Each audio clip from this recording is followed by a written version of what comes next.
നമസ്കാരം. 20th അവറാണ് നിഗൂഢതകളുടെ 20ാം മണിക്കൂർ. പുനെയിൽ ഒരു പിഞ്ചു കുഞ്ഞിനെ അതിക്രൂരമായി പീഡിപ്പിച്ച ശേഷം കൊന്നുകളഞ്ഞു അയൽവാസിയായിട്ടുള്ളൊരു യുവാവ്.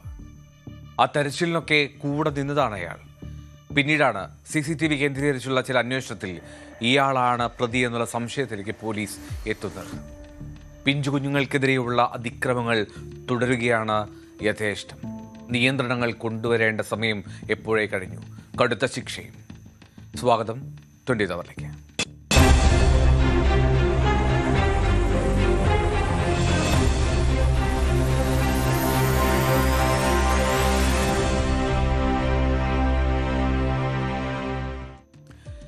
ഒൻപത് വയസ്സുകാരിയെ പീഡിപ്പിച്ചു കൊന്നു അയൽവാസി അറസ്റ്റിൽ.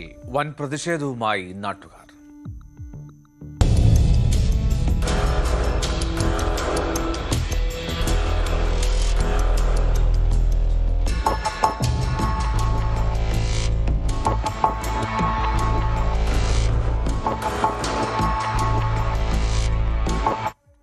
മഹാരാഷ്ട്രയിലെ പൂനെയിൽ നടന്ന സംഭവമാണ്. 9കാരിയെ തട്ടിക്കൊണ്ടുപോയി അതിക്രൂരമായി പീഡിപ്പിച്ചു കൊലപ്പെടുത്തി. ജുനാർ താലൂക്കിലെ പിമ്പൾവാടി ഗ്രാമത്തിൽ നടന്ന സംഭവം അതാണ് നാടിനെ നടുക്കുന്ന അതിക്രൂരമായിട്ടുള്ള പീഡന കൊലപാതകം മാറിയത്. 25 വയസ്സുള്ള സഹിൽ ഖേരെ എന്ന അയൽവാസിയാണ് പോലീസ് അറസ്റ്റ് ചെയ്തത്. കർഷക ദമ്പതികളുടെ മകളാണ് ആ പീഡനത്തിനിരയായ ആ പെൺകുട്ടി. 4ാം ക്ലാസ്സിൽ പഠിക്കുകയാണ്. അവളാണ് കൊല്ലപ്പെട്ടത്. അസുഖത്തെ തുടർന്ന് അവൾ സ്കൂളിൽ പോയിരുന്നില്ല. മാതാപിതാക്കളാവട്ടെ ജോലിക്ക് പോയി, കൃഷിയിടത്തിലേക്ക്. ആ സമയം നോക്കിയാണ് യുവാവ് ആ പെൺകുട്ടിയുടെ വീട്ടിലേക്ക് എത്തുന്നത്. വീട്ടിൽ നിന്നും ആ പെൺകുട്ടിയെ തട്ടിക്കൊണ്ടുപോയി ഒഴിഞ്ഞ ഒരു സ്ഥലത്തെത്തിച്ചു അതിക്രൂരമായി പീഡിപ്പിച്ചു. അതിനുശേഷം അവളെ വിട്ടില്ല. ശ്വാസം മുട്ടിച്ച് കൊന്നുകളഞ്ഞു അയാൾ.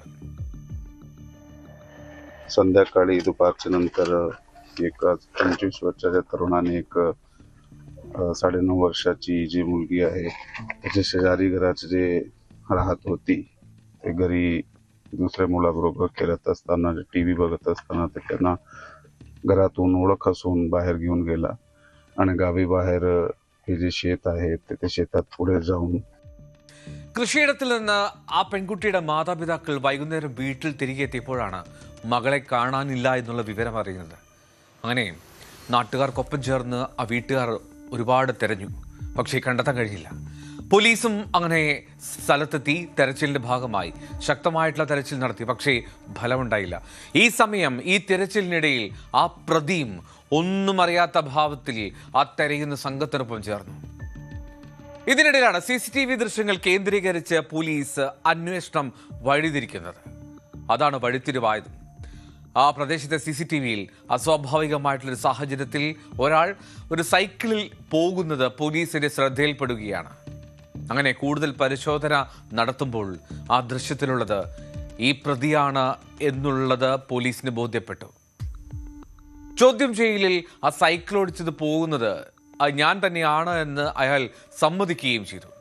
പക്ഷേ ആദ്യം പീഡനത്തെ പറ്റിയോ ആ കുട്ടിയെ കൊന്നുകളഞ്ഞുവെന്നോ ഒന്നും അയാൾ പറഞ്ഞില്ല. കുട്ടിയെ കണ്ടിട്ടേയില്ല എന്ന മട്ടിൽ അയാൾ പോലീസിന് മുന്നിൽ നിന്നു.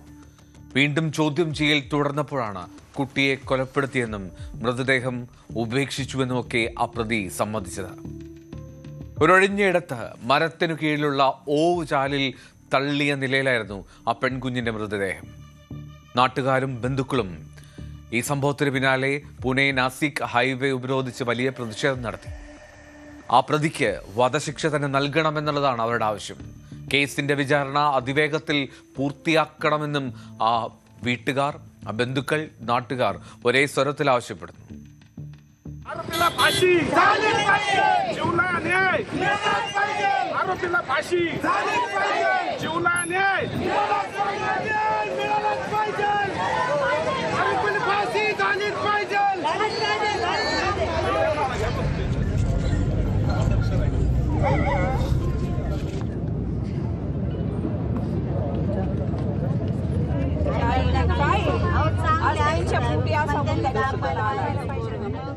इनका जो अभी उनके जब जैसे समझते हैं ना, हम हमारे घर इनके घर की गई, हम समझते नहीं आज पिंपवड़ी कर हमारे घर की वो लड़की गई है और इसको न्याय मिलना चाहिए। नहीं तो अभी बोल रहे हैं पुलिस ने भी सिर्फ 3 घंटे में वो सब ढूंढ के निकाला आरोपी को भी।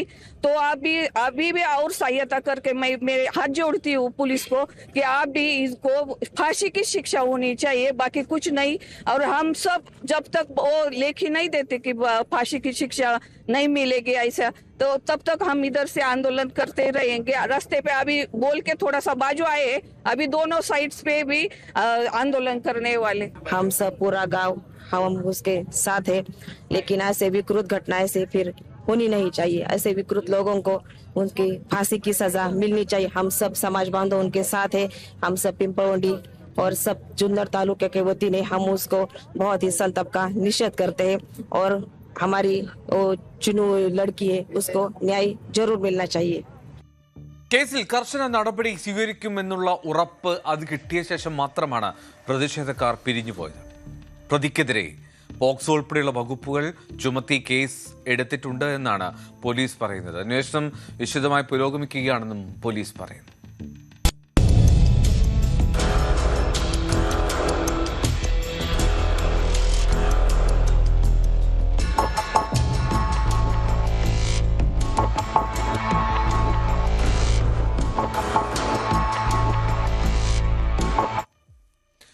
പാകിസ്ഥാനിൽ വനിതാ ഇൻഫ്ലുവൻസർമാർക്കെതിരെയുള്ള അതിക്രമങ്ങൾ വർദ്ധിക്കുകയാണ്.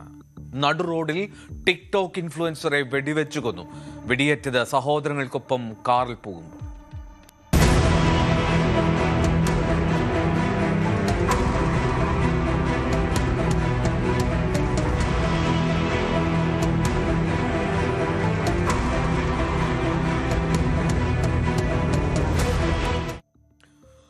ഏതാണ്ട് 1.5 ദശലക്ഷത്തോളം ഫോളോവേഴ്സ് ഉണ്ടായിരുന്ന 28-കാരിയായ ടിക്ടോക്ക് ഇൻഫ്ലുവൻസർ ഷംസോ ബീബി, അവരാണ് അതിക്രൂരമായി ഇങ്ങനെ കൊല്ലപ്പെടുന്നത്. ആദ്യമായിട്ടല്ല പാകിസ്ഥാനിൽ ഇങ്ങനെ സോഷ്യൽ മീഡിയ ഇൻഫ്ലുവൻസേഴ്സിനെതിരെ ഈ കൊലപാതകം, അതിക്രമം ഉണ്ടാകുന്നത് എന്നുള്ളതാണ്. എന്താണെങ്കിലും ഈ ഷംസോ ബീബിയുടെ കൊലപാതകം അത് പാകിസ്ഥാനിലെ റാവൽപിണ്ടി ജില്ലയിലെ ടാക്സില എന്ന നഗരത്തിലാണ്. പാക് സ്വാതന്ത്ര്യ ദിനത്തിൽ ആ ദിവസം സഹോദരങ്ങൾക്കൊപ്പം ഒരു കാറിൽ യാത്ര ചെയ്യുമ്പോഴായിരുന്നു ഈ അതിക്രൂരമായിട്ടുള്ള കൊലപാതകം.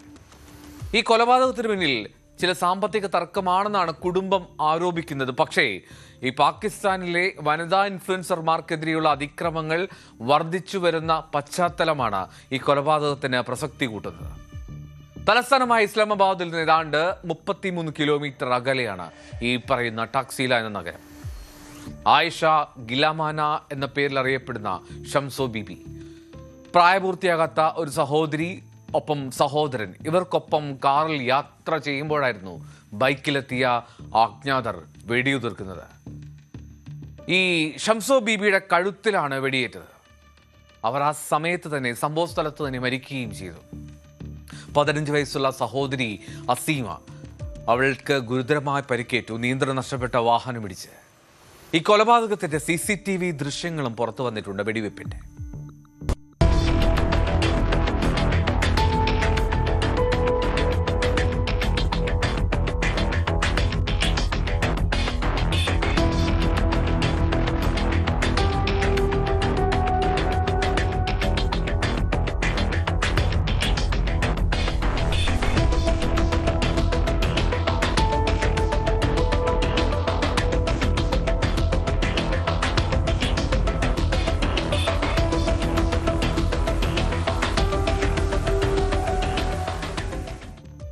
ഏകദേശം 30-35 വയസ്സ് പ്രായമുള്ള 2 യുവാക്കളാണ് മോട്ടോർ സൈക്കിളിലെത്തി ആ കാറിന് സമീപത്തേക്ക് നടന്നു വന്ന് വെടിയുതിർത്തത് എന്നുള്ളത് ദൃശ്യങ്ങളിൽ വ്യക്തമാണ്. ഈ കൊലപാതകത്തിന്റെ യഥാർത്ഥ ലക്ഷ്യം ഇതുവരെ വ്യക്തമായിട്ടില്ല. പക്ഷേ ഇതൊരു സാമ്പത്തിക തർക്കവുമായി ബന്ധപ്പെട്ടാണ് എന്നാണ് ഈ ഷംസോ ബീബിയുടെ കുടുംബം പറയുന്നത്. കൗസർ, ജാവേദ് എന്നിങ്ങനെ 2 പേരുമായി ഈ ഷംസോ ബീബിക്ക് സാമ്പത്തിക ഇടപാടുകൾ ഉണ്ടായിരുന്നു. പണം തിരികെ നൽകണമെന്ന് അവർ ആവശ്യപ്പെട്ട് ഭീഷണി മുഴക്കി എന്നാണ് ഈ ഷംസോ ബീബിയുടെ പിതാവ് ഫസൽ സാഹിബ് സാദ പോലീസിനോട് പറഞ്ഞത്. കാഷിഫ് എന്നൊരാൾ കാശി എന്ന് വിളിക്കും. അയാൾ ഈ ബിബിയെ ഫോണിൽ വിളിച്ച് വീടിന് പുറത്തേക്ക് വരണമെന്ന് ആവശ്യപ്പെട്ടു. അപ്പോഴാണ് ഈ സഹോദരങ്ങളെയും കൂട്ടി അവൾ കാറിൽ പുറത്തേക്ക് ഇറങ്ങിയത് എന്നാണ് വീട്ടുകാർ പറയുന്നത്. ഈ കാശിഫ് എന്ന ഈ കാശിക്ക് കൊലപാതകവുമായി ബന്ധമുണ്ട് എന്നാണ് വീട്ടുകാർ ആരോപണം ഉന്നയിക്കുന്നത്. എന്നാൽ ഈ മരണത്തെ തുടർന്ന് കുടുംബം ഷംസോ ബീവിയുടെ ടിക്ടോക്ക് അക്കൗണ്ട് ഡീആക്ടിവേറ്റ് ചെയ്തിരിക്കുകയാണ്. 35 ദശലക്ഷത്തിലധികം ലൈക്കുകൾ, ഏതാണ്ട് 1.5 ദശലക്ഷത്തോളം ഫോളോവേഴ്സ്. അത്രമാത്രം ശ്രദ്ധേയമായിരുന്നു അവരുടെ ടിക്ടോക്ക് അക്കൗണ്ട്.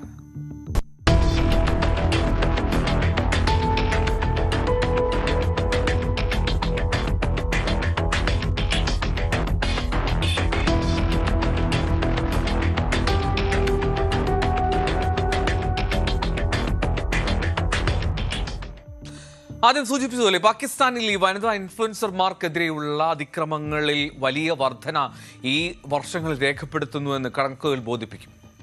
സോഷ്യൽ മീഡിയ പ്രൊഫൈലുകളുള്ള നിരവധി സ്ത്രീകളാണ് വലിയ തോതിലുള്ള അതിക്രമങ്ങൾക്കും പീഡനങ്ങൾക്കുമൊക്കെ ഇരയായി മാറിയത്. ഇക്കഴിഞ്ഞ മാർച്ചിൽ ഔട്ട്ലോ ഫാര എന്ന ടിക്ടോക്ക് അക്കൗണ്ടിന് ഉടമയായിട്ടുള്ള സന ജാവേദ് അവർ ഇസ്ലാമാബാദിൽ വെടിയേറ്റ് മരിച്ചു. 2025 കഴിഞ്ഞ ജൂണിൽ ഇസ്ലാമാബാദിലെ വസതിയിൽ വെച്ച് വെടിയേറ്റ് മരിച്ച 17-കാരിയായിട്ടുള്ള ടിക്ടോക്ക് ഇൻഫ്ലുവൻസർ സന യൂസഫിന്റെ കൊലപാതക കേസിൽ ഇക്കഴിഞ്ഞ മെയിലാണ് 23 വയസ്സുള്ള ഒരു യുവാവിന് വധശിക്ഷ നൽകിയത്. 2025 ജൂലൈയിൽ 16-കാരിയായിട്ടുള്ള ഒരു ടിക്ടോക്ക് ഇൻഫ്ലുവൻസർ, അവരുടെ പേര് മേഹക് ഷെഹസാദി എന്നാണ്, അവർ റാവൽപിണ്ടിയിലാണ് വെടിയേറ്റ് വീഴുന്നത്. കഴിഞ്ഞ വർഷം ജൂലൈയിൽ തന്നെ സിന്ധ് പ്രവിശ്യയിലുള്ള ടിക്ടോക്ക് ഇൻഫ്ലുവൻസർ ആയിട്ടുള്ള സുമീറ രജ്പുത്ത് എന്ന സ്ത്രീയെ ദുരൂഹമായിട്ടുള്ള സാഹചര്യത്തിൽ മരിച്ച നിലയിൽ കണ്ടെത്തുന്ന സാഹചര്യമുണ്ടായി. 2025 ഓഗസ്റ്റിൽ പാകിസ്ഥാന്റെ മറ്റൊരു സ്വാതന്ത്ര്യ ദിനത്തിൽ, കഴിഞ്ഞ സ്വാതന്ത്ര്യ ദിനത്തിൽ ലാഹോറിലെ ഗ്രേറ്റർ ഇക്ബാൽ പാർക്കിൽ ഒരു വീഡിയോ ചിത്രീകരിക്കുന്നതിനിടെയാണ് ഇൻഫ്ലുവൻസർ ആയിട്ടുള്ള ആയേഷ അക്രം എന്ന സ്ത്രീയെ ഒരു ജനക്കൂട്ടമെത്തി അതിക്രൂരമായി ആക്രമിച്ചത്. ഈ കഴിഞ്ഞ ഒരു വർഷത്തിനിടെ പാകിസ്ഥാനിൽ ഏറ്റവും കുറഞ്ഞത് 8 വനിതാ ഇൻഫ്ലുവൻസർമാരെങ്കിലും കൊല്ലപ്പെട്ടിട്ടുണ്ട് എന്നാണ് ഈ കഴിഞ്ഞ സെപ്റ്റംബറിൽ ABC ന്യൂസ് റിപ്പോർട്ട് ചെയ്ത ഒരു വാർത്തയിലുള്ളത്. അതിൽ നിന്ന് ബോധ്യമാകും എത്രമാത്രം അതിക്രമം ഈ വനിതാ ഇൻഫ്ലുവൻസർമാർക്കെതിരെ ഉണ്ടാകുന്നു പാകിസ്ഥാനിൽ എന്നുള്ളത്. ഓൺലൈനിൽ വലിയ ആരാധക വൃന്ദത്തെ നേടിയെടുത്ത ഈ പാകിസ്ഥാനിലെ സ്ത്രീകൾക്ക് നേരെ അതിക്രമങ്ങൾ വർദ്ധിച്ചു വരുന്നു എന്നുള്ളതാണ് അതിൻ്റെ മറ്റൊരു ഞെട്ടിക്കുന്ന ഉദാഹരണമാണ് ഈ ഷംസോ ബീബി. ഷംസോ ബീബിയുടെ ഈ കൊലപാതകത്തിലേക്ക് പ്രധാനമായും വിരൽ ചൂണ്ടുന്നത് ഈ വനിതാ ഇൻഫ്ലുവൻസർമാർക്ക് നേരെ അസഹിഷ്ണുതയോടെ ആ ജനങ്ങൾ പെരുമാറുന്നുണ്ടോ എന്നുള്ള സംശയമാണ്.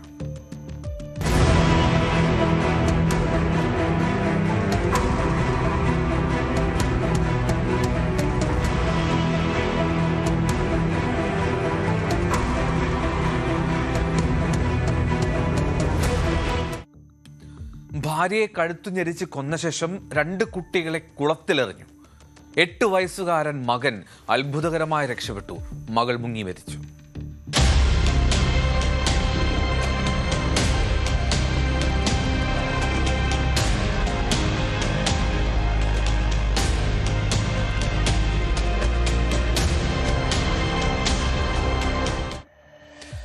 ഇത് മധ്യപ്രദേശിലെ ഇൻഡോറിൽ നടന്നതാണ്.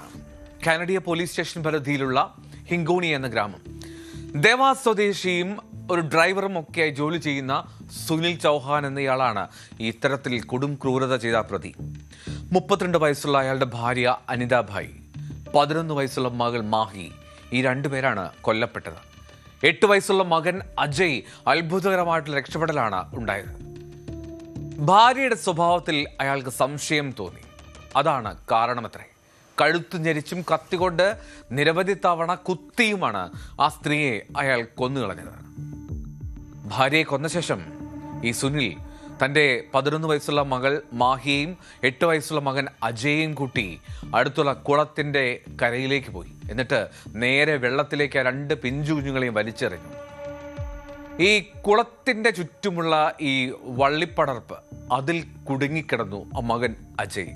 അങ്ങനെയാണ് അവൻ അത്ഭുതകരമായി രക്ഷപ്പെടുന്നത്.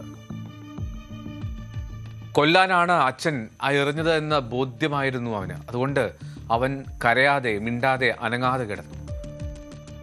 മരിച്ചു എന്നുള്ള തോന്നലിലാണ് ആ സുനിൽ ചൗഹാൻ എന്ന ആ അച്ഛൻ, ആ പ്രതി തിരികെ പോയത്. അയാൾ പോയ ശേഷം ആ പയ്യൻ നീന്തി കരയ്ക്ക് മുകളിലെത്തി. എന്നിട്ട് അടുത്തുള്ള കാട്ടിൽ രാത്രിയിൽ ഒളിച്ചിരുന്നു. പിന്നീട് സേഫ് ആണെന്ന് തോന്നിയ സമയത്താണ് ഗ്രാമത്തിലെത്തി നാട്ടുകാരെയും ബന്ധുക്കളെയും ഒക്കെ വിവരം അറിയിക്കുന്നത്. पुलिस थाना जो कनाड़िया है उसके अंतर्गत ग्राम हिंगोनिया के एक घटनाक्रम देर रात सामने आया, जब एक व्यक्ति जिसका नाम सुनील था उसने अपनी पत्नी को न केवल मतलब गला दबा के मारा, बल्कि जो 2 बच्चे थे जिनमें उसकी एक बेटी 11-12 साल की थी और एक बच्चा था 8 साल का, उनको जो तालाब था उसमें गहरे पानी में उनको धक्का भी दिया। और बाद में मौके पर जो उसकी पत्नी की डेथ हो गई थी और साथ में जो बच्ची है, बच्ची की भी डूबने से मौत हुई। इसमें जो बच्चा था अजय नाम का, वो कैसे भी करके, चूँकि वो झाड़ियाँ थीं उसमें तालाब में, उसमें वो बच गया और बाद में उसने निकल करके जो स्थानीय लोग और पुलिस को सूचना दी और उसके बाद पुलिस ने पूरी रात भर ऑपरेशन इस पूरे अभियान को चलाया गया और ये बॉडी को रिकवर किया गया और इस पूरे मामले में हत्या का मामला भी दर्ज किया गया है। ആ കുഞ്ഞ് നൽകിയ വിവരത്തിന്റെ അടിസ്ഥാനത്തിലാണ് ഇന്റർ പോലീസും SDRFും ചേർന്ന് രാത്രിയിൽ തെരച്ചിൽ നടത്തിയത്. ആ വീടിന് പുറത്തുള്ള ഒരു കാട്ടിൽ ഒളിപ്പിച്ച നിലയിലായിരുന്നു അനിതയുടെ മൃതദേഹം. ഏതാണ്ട് പുലർച്ചെ 3 മണിയോടുകൂടി കുളത്തിൽ നിന്ന് ആ പെൺകുട്ടി മാഹിയുടെ മൃതദേഹവും കണ്ടെടുത്തു. സുനിൽ ചൗഹാനെ ഉടൻ തന്നെ പോലീസ് അറസ്റ്റ് ചെയ്തു. കുട്ടികളുടെ പിതൃത്വത്തെക്കുറിച്ച് അയാൾക്ക് ചില സംശയങ്ങളുണ്ടായിരുന്നു. അത് വിശദീകരിക്കുന്ന ഏതാണ്ട് 5 പേജുള്ള ഒരു കുറിപ്പ് ഇയാൾ വീട്ടിൽ സൂക്ഷിച്ചിരുന്നു എന്നുള്ളത് പോലീസ് കണ്ടെടുത്തു. മറ്റു ചിലരുമായി ഭാര്യ ഫോണിൽ സംസാരിക്കുന്നത്, അതുമായി ബന്ധപ്പെട്ട് ഈ ദമ്പതികൾക്കിടയിൽ സ്ഥിരം തർക്കങ്ങൾ ഉണ്ടായിരുന്നു. അതേ ചൊല്ലി പതിവായി വഴക്കിടും. അങ്ങനെ ഭാര്യയും മക്കളെയും കൊന്ന ശേഷം ആത്മഹത്യ ചെയ്യുക എന്നുള്ളതായിരുന്നു അയാളുടെ ലക്ഷ്യം. അങ്ങനെയാണ് ആ ഭാര്യയെ കൊന്ന ശേഷം മക്കളെ കുളത്തിലെറിഞ്ഞ് അയാൾ കുളത്തിൻ്റെ അരികിൽ നിന്നും പോയത്.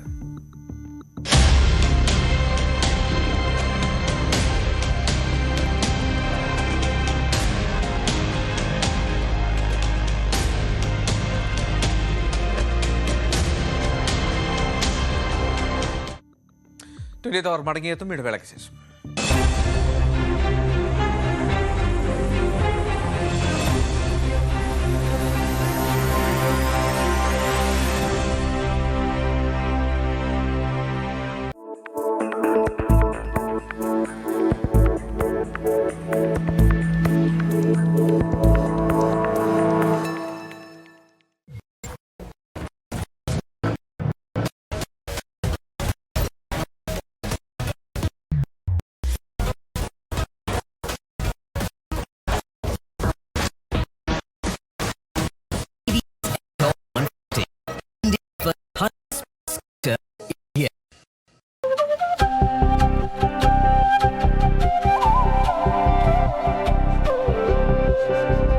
ഒരു കിളി പാടി ചിങ്ങത്തൊടി മേലെ ആവണിയായി പൊന്മലയാളത്തിൻ തിരുനാടാ കതിർച്ചൂടി വയലാകെ പൂമൂടിച്ചെരിവാകെ തിരകളിലാർപ്പായി മേളം തിത്തൈ തിമിതത്തൈ കഥ പറയും വഴികളിലൂടെ പാട്ടീണം മൂറി കസവിൻ പൊന്നാടകൾ ചുറ്റി ഓണമിങ്ങെത്തി കസവിൻ പൊന്നാടകൾ ചുറ്റി ഓണമിങ്ങെത്തി.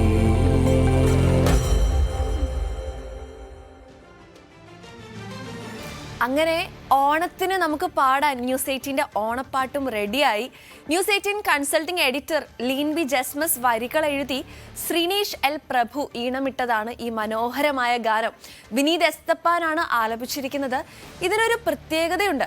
ഇത്രയും നേരം അത് സസ്പെൻസ് ആക്കി വെച്ചതാണ് ഞങ്ങളുടെ deputy creative director SA Abhilash Kumar Kattakkada. പൂർണ്ണമായി AI ഉപയോഗിച്ചാണ് ഈ ഗാനത്തിന്റെ ദൃശ്യാവിഷ്കാരം നടത്തിയത് എന്നതാണ് ആ പ്രത്യേകത.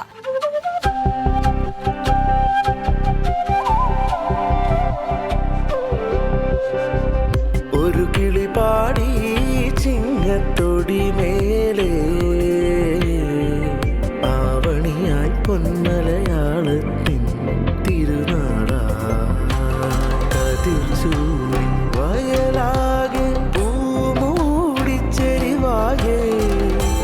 തിരകളിലാർപ്പായി മേളം തിത്തൈ തിമിതത്തൈ കഥ പറയും വഴികളിലൂടെ ഊഞ്ഞാൽ പാട്ടീണം മൂളി കസവിൻ പൊന്നാടകൾ ചുറ്റി ഓണമിങ്ങെത്തി കസവിൻ പൊന്നാടകൾ ചുറ്റി ഓണമിങ്ങെത്തി.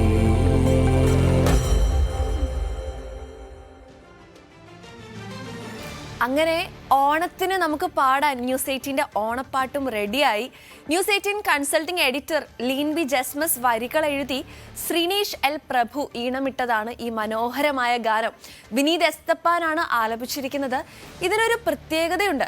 ഇത്രയും നേരം അത് സസ്പെൻസ് ആക്കി വെച്ചതാണ് ഞങ്ങളുടെ deputy creative director SA Abhilash Kumar Kattakkada പൂർണ്ണമായി AI ഉപയോഗിച്ചാണ് ഈ ഗാനത്തിന്റെ ദൃശ്യാവിഷ്കാരം നടത്തിയത് എന്നതാണ് ആ പ്രത്യേകത.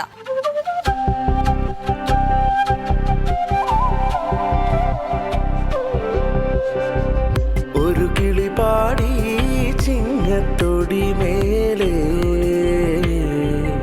ആവണിയായി പൊന്മലയാളത്തിൻ തിരുനാളാ കതിർ ചൂടി വയലാകെ പൂമൂടിച്ചെരിവാകെ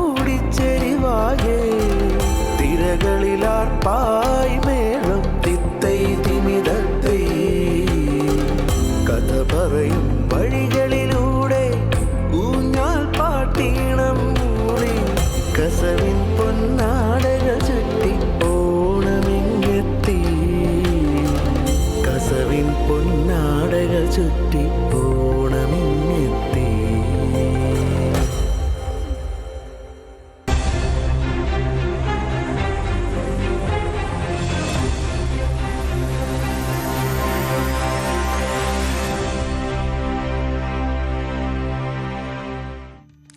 സ്വത്തിനും പെൻഷൻ തുകയ്ക്കും വേണ്ടി അച്ഛനെ കൊന്നുകളഞ്ഞു. തല കല്ലുകൊണ്ട് അടിച്ചു തകർത്ത നിലയിൽ യുവതിയും കാമുകനും പിടിയിൽ.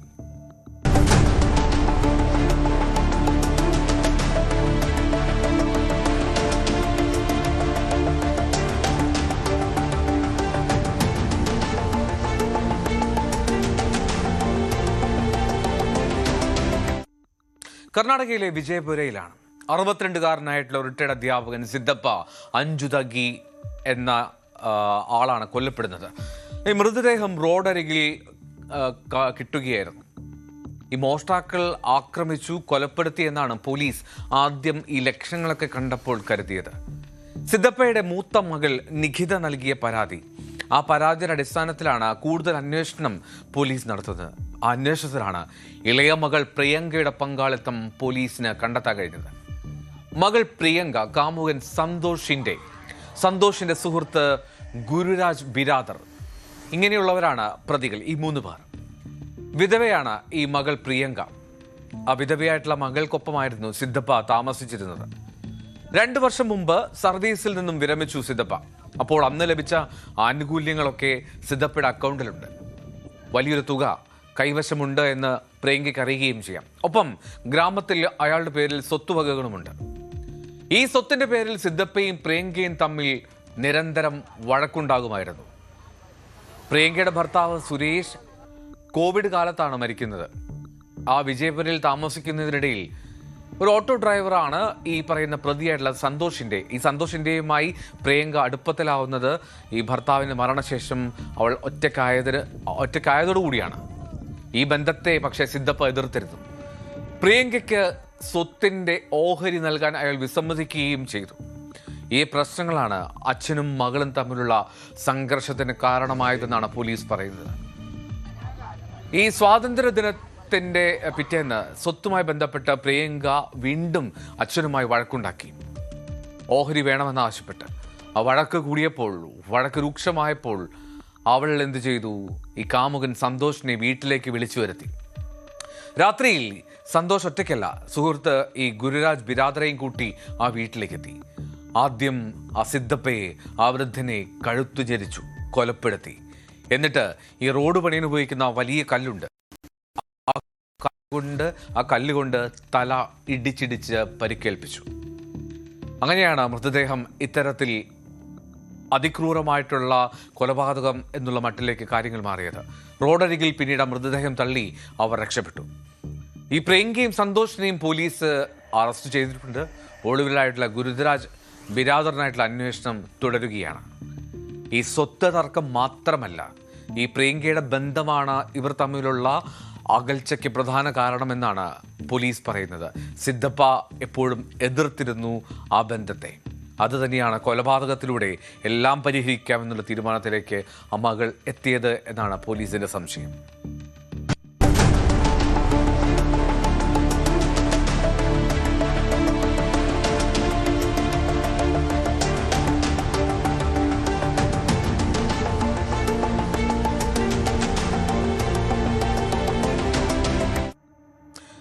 വീണ്ടും നാളെ 20 മണിക്കൂറിൽ. നമസ്കാരം.